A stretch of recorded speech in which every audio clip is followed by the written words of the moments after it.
नमस्कार।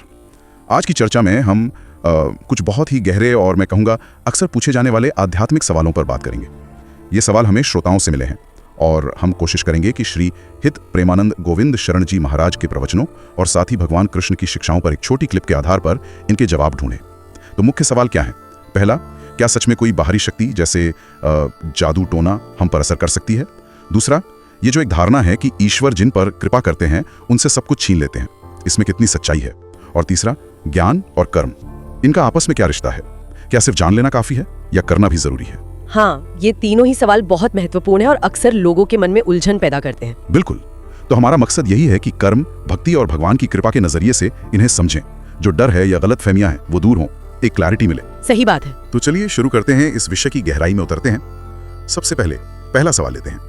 ये डर बहुत आम है, जादू टोना, कोई बाहरी नेगेटिव शक्ति, क्या वाकई कोई हमें ऐसे नुकसान पहुंचा सकता है? बहुत लोग डरते हैं इससे। ये डर स्वाभाविक भी लगता है कई बार, खासकर जब मुश्किलें आती है ना जीवन में। पर महाराज जी के प्रवचनों का अगर हम सार देखें तो एक बहुत ही बुनियादी, बहुत पावरफुल सिद्धांत सामने आता है। कष्ट का जो मूल कारण है वो कोई बाहरी हमला नहीं है, वो व्यक्ति के अपने कर्म है। अपने कर्म? हाँ, कर्म मतलब हमारे सारे काम, जो हमने सोचा, जो चाहा, जो किया, जिनके फल हमें भोगने पड़ते हैं, चाहे इस जीवन के हो या पिछले जन्मों के हो। एक वचन भी है ना शास्त्रों में, को न काहे के सुख दुख कर दाता, निजकृत कर्म भोग सुन भ्राता। अच्छा, मतलब कोई और हमें सुख दुख नहीं देगा, हम अपने ही किए कर्मों का फल भोग रहे हैं। भाई, ये समझना जरूरी है। तो आप ये कह रही हैं कि जब हमारे बुरे कर्म मतलब पाप कर्म, जब उनका फल मिलने का समय आता है तो हमारी बुद्धि, हमारा विवेक, वो सही गलत समझने की ताकत वो ढक जाती है। हाँ बिल्कुल। और उस कंफ्यूजन में, उस भ्रम में हमें लगता है कि कोई बाहर से हमें परेशान कर रहा है, जादू टोना कर रहा है। बिल्कुल सही पकड़ा आपने। जब विवेक ढक जाता है ना, तभी इंसान बाहरी वजहों में अटकता है। फिर वो समाधान भी बाहरी ढूंढेगा, तांत्रिक के पास जाएगा, किसी पर शक करेगा, जबकि असल प्रॉब्लम और उसका सोल्यूशन दोनों अंदर हैं। महाराज जी का खुद का अनुभव देखिए ना। वो बताते हैं कि सालों साल वृंदावन में शमशान घाट के पास रहे, गंगा किनारे, ऐसी जगहों पर रहे जिन्हें लोग आमतौर पर नेगेटिव मानते हैं, भूत प्रेत का डर होता है जहाँ, पर उन्हें कभी कोई डर नहीं लगा। कोई ऐसी घटना नहीं हुई उनके साथ। क्यों? क्योंकि उनकी अपनी आंतरिक स्थिति, उनकी भक्ति, उनका भजन, वो इतना मजबूत था। तो ये अनुभव क्या दिखाता है? यही कि अगर हमारे कर्म अच्छे हैं, भक्ति सच्ची है, तो हम कहीं भी सेफ हैं। हमारा अच्छा कर्म और भगवान का नाम, यही सबसे बड़ा प्रोटेक्शन है, सुरक्षा कवच है। वाह, ये तो बहुत ही सशक्त विचार है कि सुरक्षा बाहर से नहीं अंदर से आती है। लेकिन फिर भी मन में डर तो आ ही जाता है कभी कभी। हाँ, आता है। तो महाराज जी ने इससे निपटने का कोई उपाय बताया, कोई मंत्र, कोई विधि? हाँ, उपाय बताया है। हाँ। लेकिन वो उपाय भी आप देखेंगे वो अंदर की शुद्धि और शक्ति पर ही फोकस्ड है, किसी बाहरी चीज पर नहीं। सबसे बड़ा उपाय नाम जप। नाम जप, भगवान के नाम का लगातार श्रद्धा से स्मरण करना। आप किसी भी नाम को, किसी भी रूप को मानती हो, बस उस नाम में टिके रहना। दूसरा, हनुमान चालीसा का पाठ। हाँ, हनुमान चालीसा। उसमें चौपाई है ना, भूत पिशाच निकट नहीं आवे, महावीर जब नाम सुनावे। अब यहाँ ये समझना है कि हनुमान जी का नाम लेने से भूत पिशाच क्यों नहीं आते। हाँ, क्यों? क्योंकि हनुमान जी खूब राम नाम में डूबे हुए हैं। वो भक्ति और बल के प्रतीक हैं। उनका नाम लेना मतलब हमें उस भक्ति से, उस अंदरूनी शक्ति से जोड़ता है। ये कोई बाहर की शक्ति भगाने का टोटका नहीं है, ये अपनी अंदर की स्पिरिचुअल स्ट्रेंथ को जगाने का तरीका है। अच्छा, मतलब ये अंदर की शक्ति बढ़ाने का उपाय है। बिल्कुल। महाराज जी ने अपने बचपन का भी एक किस्सा सुनाया था शायद, कोई अंधेरी गली वाला। हाँ, बहुत प्यारा उदाहरण है वो। बचपन में उन्हें एक अंधेरी गली से जाना था, डर लगा, तो माँ ने कहा, बेटा डरो मत, हनुमान जी का नाम लो। और जैसे ही उन्होंने नाम जपना शुरू किया, डर गायब, आराम से गली पार कर गए। ये क्या दिखाता है कि बचपन से ही अगर ये विश्वास बैठ जाए मन में कि भगवान का नाम बचाता है, तो वो विश्वास ही हमें निडर बना देता है। डर तो मन की एक कंडीशन है ना, और भक्ति उस कंडीशन को बदलने की सबसे अच्छी दवा है। सही बात है। यहाँ एक और दिलचस्प बात याद आ रही है, महाराज जी ने जीवित भूत की बात की थी। हाँ, ये जो भूत प्रेत या नेगेटिव शक्तियां हैं, ये उन्हीं को ज्यादा तंग करती हैं जिनकी अपनी आदतें, अपनी सोच नेगेटिव होती हैं, मतलब तामसिक, जैसे जो मांस खाते हैं, शराब पीते हैं, या जिनके विचार गंदे होते हैं। हाँ, ये सिद्धांत बहुत महत्वपूर्ण है। अंग्रेजी में कहते हैं ना, लाइक अट्रैक्ट्स लाइक। जैसा हमारा अंदर का स्वभाव होगा, वैसी ही बाहर की परिस्थितियां, वैसी ही एनर्जी हमारी तरफ खींचेगी। अगर हम अंदर से मैले हैं, नेगेटिव विचारों से भरे हैं, तो हम बाहरी नेगेटिविटी के लिए ज्यादा वल्नरेबल हो जाते हैं। वो हमें आसानी से अफेक्ट कर सकती है। लेकिन अगर हम अंदर से साफ हैं, सात्विक हैं, भगवान के नाम में हैं, तो हमारे चारों तरफ एक ऐसा ऑरा बन जाता है जिसे नेगेटिव शक्तियां भेद नहीं पाती। वो जीवित भूत वाली बात यही इशारा करती है कि पहले अपने अंदर की गंदगी साफ करो। पर फिर वो तुलसीदास जी वाली कहानी, वो थोड़ी हैरान करती है। मतलब एक भूत ने उनकी मदद की हनुमान जी तक पहुंचने में, और फिर राम जी के दर्शन हुए। ये कैसे हुआ? एक नेगेटिव शक्ति ने पॉजिटिव काम कैसे कर दिया? पर जल चढ़ाते थे रोज। अच्छा। उस पेड़ पर एक प्रेत रहता था। जब वो प्रेत खुश हुआ, उसने कहा वरदान मांगो। तुलसीदास जी ने क्या मांगा? भगवान राम के दर्शन। उस प्रेत ने ही उन्हें हनुमान जी का पता बताया और फिर हनुमान जी की कृपा से राम जी के दर्शन हुए। यहाँ समझने वाली बात यह है कि जरिया कोई भी बना, चाहे एक प्रेती क्यों ना हो, पर तुलसीदास जी की अपनी भक्ति, उनकी लगन, उनकी पात्रता इतनी थी कि भगवान तक पहुंचने का रास्ता बनी गया। ये दिखाता है कि भक्त अगर सच्चा हो तो भगवान किसी भी माध्यम से उसकी मदद कर सकते हैं। नामदेव जी के जीवन में भी आता है ना कि उन्हें कुत्ते में भी भगवान दिखे। भक्ति नजर बदल देती है। तो अगर हम इस पहले हिस्से को समेटें तो निचोड़ ये निकलता है कि भाई बाहर के जादू टोने से डरने के बजाय अपना पूरा ध्यान अपने कर्म सुधारने और भक्ति बढ़ाने पर लगाओ। बिल्कुल। नाम जप, सत्संग, अच्छे विचार, सात्विक जीवन, यही असली ताबीज है।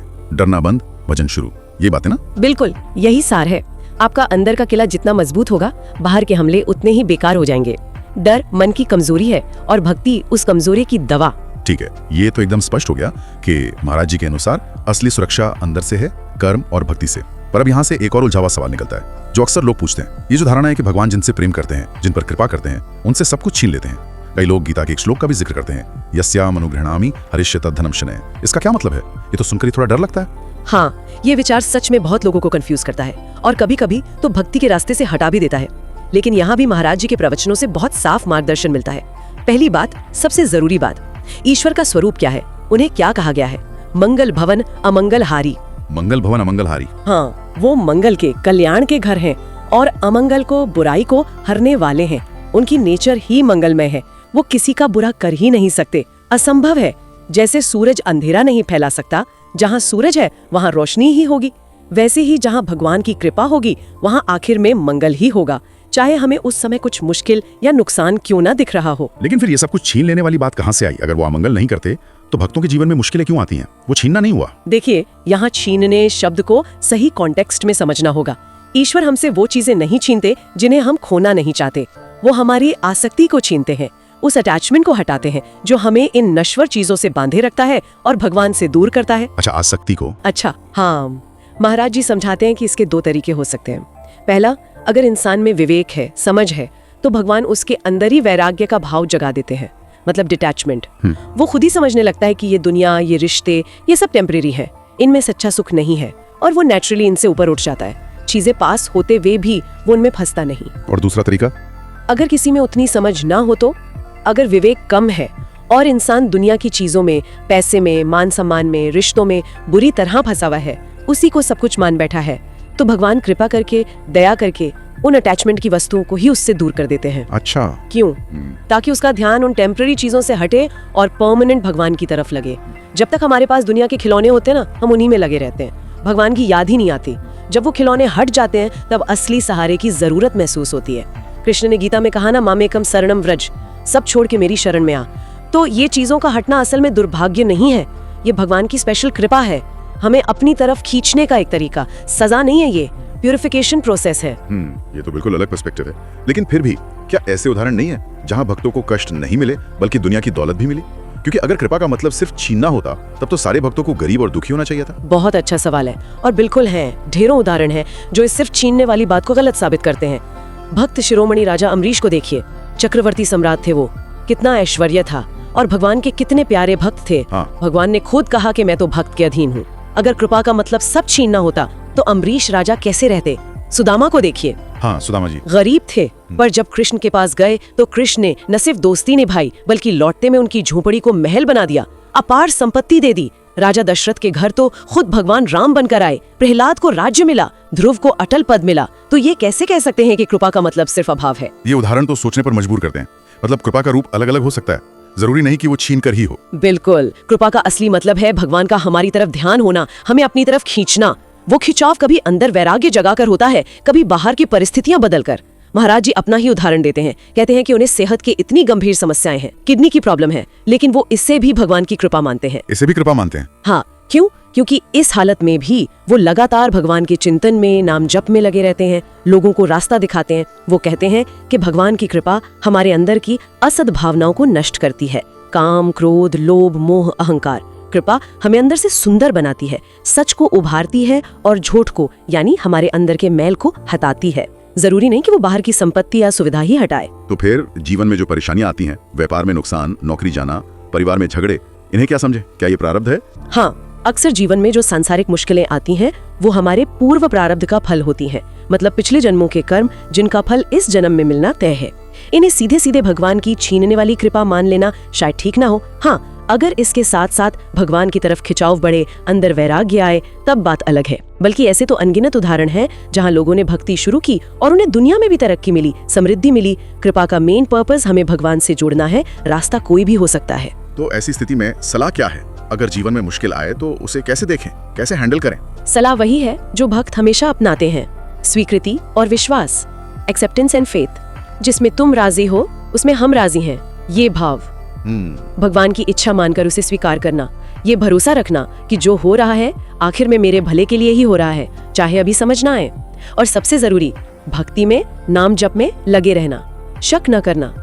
यही विश्वास और स्वीकृति हमें मुश्किल से मुश्किल समय में भी शांति और सहारा देते हैं। बहुत बढ़िया। ये दोनों मुद्दे, बाहरी शक्तियों का डर और भगवान की कृपा का मतलब, काफी स्पष्ट हुए। अब तीसरे और आखिरी बिंदु पर आते हैं, ज्ञान और कर्म का संबंध। इसके लिए हमारे पास भगवान कृष्ण के उद्देश्य का एक अंश है। क्या रिश्ता है ज्ञान और कर्म में? हाँ, ये भी बहुत गहरा और प्रैक्टिकल पॉइंट है। कृष्णा अर्जुन से कहते हैं कि जो लोग ज्ञान यानी सांख्य और कर्म यानी योग को अलग अलग मानते हैं, वो पूरी तरह से ज्ञानी नहीं है। बच्चों जैसी बात है ये। असल में जो ज्ञानी है उसके लिए ज्ञान और कर्म एक ही है, या कह लीजिए एक ही सिक्के के दो पहलू। सच्चा ज्ञान वही है जो कर्म में बदले। सिर्फ बातें जानना, थ्योरी समझ लेना काफी नहीं है जब तक वो हमारे व्यवहार में, हमारे कामों में ना उतरे। इसे थोड़ा और समझाइए। मतलब अगर हमें पता है कि सही क्या है लेकिन हम करते नहीं, तो वो ज्ञान अधूरा है या बेकार है? बिल्कुल, कोरा ज्ञान बिना एक्शन के बोझ बन सकता है। जैसे हमने अभी बात की कि हमारे दुखों का कारण कर्म है और भक्ति हमारा कवच है। हाँ। ये ज्ञान हुआ। हाँ। हमने ये भी समझा कि भगवान की कृपा हमेशा मंगल करने वाली है, ये भी ज्ञान हुआ। अब इस ज्ञान का फल क्या होना चाहिए? फल ये होना चाहिए कि हम अच्छे कर्म करें, भक्ति करें, नाम जपें, सेवा करें, भगवान की मर्जी में राजी रहें। ये सब कर्म है। अगर हम ये जानते हुए भी कि नाम जप से रक्षा होती है, नाम जप नहीं करते तो हमारा जानना किस काम का? अगर हम जानते हैं कि भगवान की इच्छा में मंगल है पर मुश्किल आते ही हाय तौबा मचाते हैं, तो हमारा ज्ञान कहाँ गया? सच्चा ज्ञान हमें सही कर्म करने की प्रेरणा देता है, डायरेक्शन देता है, और सही कर्म करने से हमारा ज्ञान और पुख्ता होता है, एक्सपीरियंस बनता है। तो ज्ञान रास्ता दिखाता है और कर्म उस रास्ते पे चलना है, ऐसा समझे? एकदम सही। ज्ञान मैप है, कर्म जर्नी है। दोनों एक दूसरे के पूरक है। ज्ञान के बिना कर्म अंधा हो सकता है, भटक सकता है, और कर्म के बिना ज्ञान लंगड़ा है, उसकी कोई प्रैक्टिकल वैल्यू नहीं है। आध्यात्मिक तरक्की के लिए दोनों का बैलेंस और इंटीग्रेशन बहुत जरूरी है। जो हम जानते हैं उसे जीना ही असली ज्ञान है। बहुत खूब। तो आज की इस पूरी चर्चा ने वाकई कई अहम पहलुओं को छुआ है। चलिए जो मुख्य बातें निकली उन्हें एक बार फिर संक्षिप्त में देख लेते हैं। पहली बात, हमारे जीवन में सुख दुख का जो मूल कारण है वो बाहरी शक्तियां जैसे जादू टोना वगैरह नहीं, बल्कि हमारे अपने कर्म हैं। और इनसे बचने का, डर से मुक्त होने का सबसे पक्का तरीका है भगवान की भक्ति, नाम जप और अच्छा आचरण। यही हमारा असली सुरक्षा कवच बनाते हैं। बिल्कुल। दूसरी बात, ईश्वर की कृपा का मतलब हमेशा सब कुछ छीन लेना नहीं है। ईश्वर परम मंगलकारी है। उनकी कृपा का असली मकसद हमारी दुनियावी चीजों से आसक्ति हटाना है, हमारे अंदर की नेगेटिविटी को खत्म करना है और हमें अपनी तरफ खींचना है। यही हमारा परम कल्याण है। ये अंदर वैराग्य जगाकर भी हो सकता है और कभी-कभी बाहरी हालात बदल कर भी। सही। और तीसरी बात, सच्चा ज्ञान सिर्फ किताबी या बौद्धिक जानकारी नहीं है। ज्ञान और कर्म जुड़े हुए हैं। जो सच हम जानते हैं उसे अपने जीवन में उतारना, अपने कर्मों में दिखाना, यही असली ज्ञान है। ज्ञान सही दिशा दिखाता है और कर्म उस दिशा में आगे बढ़ाता है। हाँ, और अंत में श्रोताओं के मनन के लिए, सोचने के लिए एक विचार छोड़ते हैं।